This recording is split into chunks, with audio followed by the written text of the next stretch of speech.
Hi ಎಲ್ಲರಿಗೂ ನಮಸ್ಕಾರ. ನಾನು ನಿನ್ನೆ ನನ್ನ ಟೈಲರಿಂಗ್ ಬಗ್ಗೆ ಹೇಳಿದೆ. ಅದರ ಕೆಲವೊಂದು ವಿಷಯಗಳನ್ನು ಹೇಳಲಿಕ್ಕಿತ್ತು. ಅದನ್ನು ಇವತ್ತು ನೆಕ್ಸ್ಟ್ ವಿಡಿಯೋದಲ್ಲಿ ಹೇಳ್ತೇನೆ ಅಂತ ಹೇಳಿದ್ದೇನೆ. ಹಾಗೆ ಏನು ಗೊತ್ತಾ, ನಾನು 1 ತಿಂಗಳು ಬೇರೆ ಕಡೆಗೆ ಸ್ಟಿಚ್ಚಿಂಗ್ ಕಲೀಲಿಕ್ಕೆ ಹೋಗಿದ್ದೆ ಅಲ್ಲ. ಆ ಅದರ ಸ್ವಲ್ಪ ವಿಷಯವನ್ನು ಹೇಳ್ತೇನೆ. ನನಗೆ ತುಂಬ ಇಂಟ್ರೆಸ್ಟ್ ಇದ್ದ ಕಾರಣ ನಾನು ಎಂತ ಮಾಡ್ತಾಯಿದ್ದೆ ಗೊತ್ತುಂಟಾ, ಅವರಲ್ಲಿ 2:30ಗೆ ಬರಲಿಕ್ಕೆ ಹೇಳ್ತಾ ಇದ್ದರು ಕಟ್ಟಿಂಗ್ ಕ್ಲಾಸಿಗೆ. ನಾನು 2:30ಗೆ ಅಂದರೆ 2:15ಕ್ಕೆ ಒಂದು ಬಸ್ ಇದೆ, ಅಂದರೆ ಶಿವಶಂಕರ ಅಂತ ಬಸ್. ಆ ಬಸ್ ಹೋದ ಮೇಲೆ ನೀವು ಬನ್ನಿ ಅಂತ ಹೇಳ್ತಾ ಇದ್ದರು. ನಾನೆಂತ ಮಾಡ್ತಿದ್ದೆ ಗೊತ್ತಾ, ಮನೆಯಿಂದ ಬೇಗ ಹೋಗ್ತಿದ್ದೆ. ಮನೆಯಿಂದ ಬೇಗ ಹೋಗಿ ಅವರ ಮನೆ ರೋಡ್ ಸೈಡಲ್ಲಿತ್ತು. ಅವರ ಮನೆ ರೋಡ್ ಸೈಡಲ್ಲಿರುವಾಗ ರೋಡಲ್ಲಿ ನಿಲ್ತಾ ಇದ್ದೆ. ಈ ಬಸ್ ಶಿವಶಂಕರ ಬಸ್ ಅವರ ಮನೆ ಹತ್ರದಿಂದ ಪಾಸ್ ಆದ ಕೂಡಲೇ ನಾನು ಅವರ ಮೆಟ್ಲು ಇಳಿದು ಹೋಗ್ತಾ ಇದ್ದೆ. ಹಾಗೆ ಅಷ್ಟು ಕೂಡ ಇಂಟ್ರೆಸ್ಟ್ ಇತ್ತು. ಮತ್ತು ಒಂದು ವಿಷಯ ಅಂತಂದರೆ, ನನಗೆ ಲೆಕ್ಕದಲ್ಲೆಲ್ಲ ತುಂಬ ಹಿಂದೆ ಇದ್ದ ಕಾರಣ ಅಲ್ಲಿ ಫಸ್ಟಿಗೆ ನನಗೆ ಎಂತ ಕೊಡ್ತಾಯಿದ್ರು, ಲೆಕ್ಕ ಕೊಡ್ತಾಯಿದ್ರು. ನನಗೆ ತುಂಬಾ ಕಷ್ಟ ಆಗ್ತಿತ್ತು. ನಾನು ಅಂದ್ಕೊಳ್ತಿದ್ದೆ, ಈ ಸ್ಟಿಚ್ ಮಾಡೋದಲ್ವಾ, ಇದಕ್ಕೆ ಲೆಕ್ಕ ಎಲ್ಲ ಯಾಕೆ ಅಂತ ಅಂದ್ಕೊಳ್ತಾ ಇದ್ದೆ. ಅದು ಸ್ವಲ್ಪನೂ ನನಗೆ ತಲೆಗೆ ಹೋಗ್ತಿರ್ಲಿಲ್ಲ ಲೆಕ್ಕ. ಏನು ಅಂದರೆ, ಇನ್ನೂ ಒಂದು ಬೇಸರದ ವಿಷಯವನ್ನು ಹೇಳ್ತೇನೆ. ಹಾಗೆ ಅಲ್ಲಿ 1 ತಿಂಗಳೆಲ್ಲ ಹೋಗಿದ್ದೆಲ್ಲ 30 ರೂಪಾಯಿ. ಅಮ್ಮ ಕಷ್ಟಪಟ್ಟು 30 ರೂಪಾಯಿ ಪೀಸಲ್ಲಿ. ಆವಾಗ 30 ಆದರೆ 24 ವರ್ಷದ ಹಿಂದೆ 30 ರೂಪಾಯಿ ಆದರೆ ಇವಾಗ ಎಷ್ಟಾಗಿರ್ಬೋದು ಅಂತ ನೀವು ತಿಳ್ಕೊಳ್ಳಿ.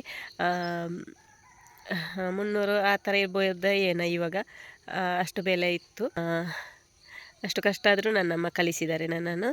ಮತ್ತು ನಾನು ವಿಟ್ಲಕ್ಕೆ ಹೋಗಿದ್ದೇನೆ ಅಂತ ಹೇಳಿದೆಲ್ಲ, ಅದು ಫ್ರೀ ಗೌರ್ಮೆಂಟ್ ಇದ್ದು, ನಮ್ಮ ಜಾತಿಗೆ ಫ್ರೀ ಇತ್ತು. ಹಾಗೆ ಫ್ರೀ ಇತ್ತು. ಮತ್ತು ತಿಂಗಳಿಗೆ 250 ರೂಪಾಯಿ ನಮಗೆ ಸಿಗ್ತಿತ್ತು.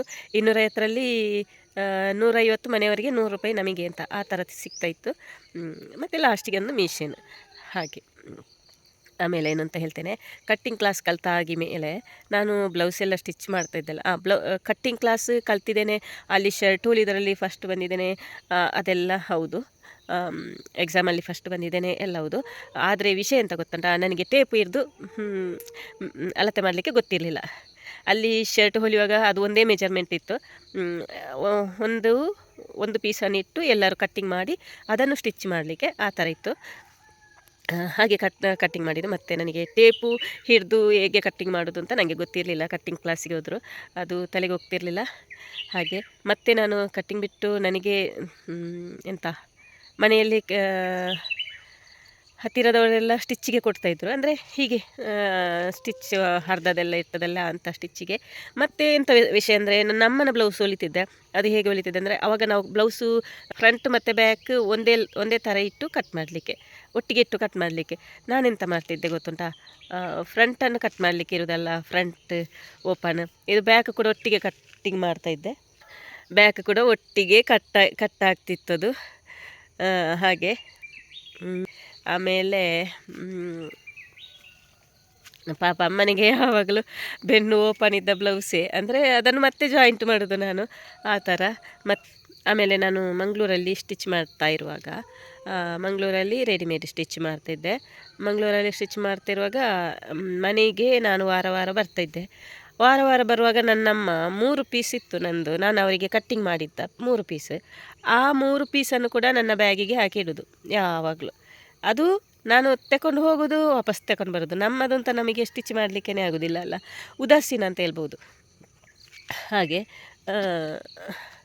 ಹಾಗೆ ಅವರದ್ದು ಆ ಥರ ಆಗಿತ್ತು. ಇವಾಗ ತುಂಬ ಬೇಸರ ಆಗ್ತದೆ. ನಾನು ಎಷ್ಟೋ ಬ್ಲೌಸ್ ಸ್ಟಿಚ್ ಮಾಡಿಕೊಡ್ತೇನೆ, ಎಲ್ಲರಿಗೂ ಸ್ಟಿಚ್ ಮಾಡಿಕೊಡ್ತೇನೆ. ಆವಾಗ ಅಮ್ಮ ಅಷ್ಟು ಕಷ್ಟಪಟ್ಟು ಕಲಿಸಿ ಕೂಡ ನಾನು ಅವರಿಗೆ ಸ್ಟಿಚ್ ಮಾಡಿಕೊಡಲಿಲ್ಲ ಅಂತ. ಅದು ಈಗಲೂ ಅಲ್ಲ, ಇನ್ನು ಮುಂದೆಯೂ ನನಗೆ ನೆನಪಿರ್ತದೆ. ಅದೇ ಬೇಸರ ಕೂಡ ಇರ್ತದೆ. ಅದು ಎಂತ ಆಯಿತು ಗೊತ್ತಾ, ಮತ್ತೆ ಲಾಸ್ಟಿಗೆ ನನ್ನಮ್ಮ ತೀರಿದ ಮೇಲೆ ನನಗೆ ಎಂತ ಮಾಡಬೇಕು ಆವಾಗ ಅಂತ ಗೊತ್ತಾಗೋದಿಲ್ಲ.